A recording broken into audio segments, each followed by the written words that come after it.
Nagoro, a creepy Japanese village where dolls replaced the departed. Its inhabitants left the village in a search of employment or died.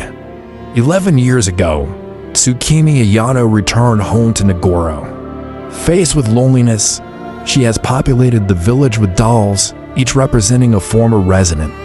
About 350 life-size dolls currently reside in the village. The local school is now filled with a few dozen dolls patiently waiting for class to begin. Made of straw, the bizarre dolls are dressed in old clothes. Once working in the garden, Tsukimi made the first doll in the likeness of her father, and then she came up with the idea to replace the other family members with similar dolls. 10 years later, her work continues. Every doll is located in the place where she would resemble that person. So strolling along the village, you will find quite unique monuments either working in the field, fishing in the river, or simply sitting along the road and staring at you. Visitors may notice something unsettling about Nagoro, Japan. After years of younger residents moving to cities and older residents dying off, the town's population has dwindled to less than 30 people. But Nagoro is far from empty. Thanks to the hundreds of creepy dolls displayed throughout the village, there's hardly a place you can go without getting the feeling you're being watched.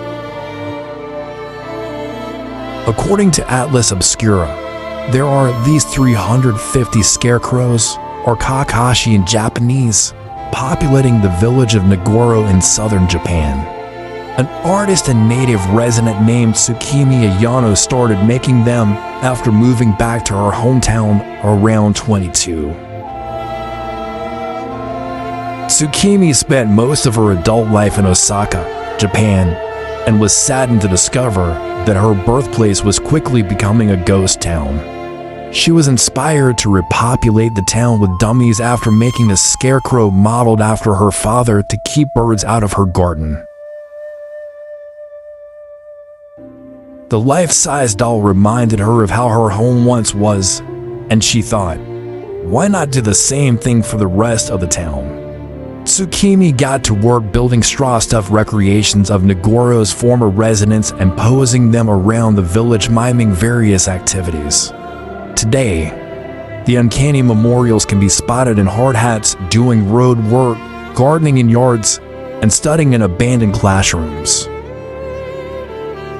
Nagoro's population of flesh and bone humans is still low, but Tsukimi's art project attracts thousands of tourists each year. She even hosts scarecrow making workshops every month from April to November. In October, there's an entire scarecrow festival. So what are your thoughts about this village of Nagoro? Please feel free to comment your thoughts down below. I would like to thank you for joining me here today on my channel, Enlightenment in the Darkness. Please like and subscribe to my content. Enjoy the rest of your day.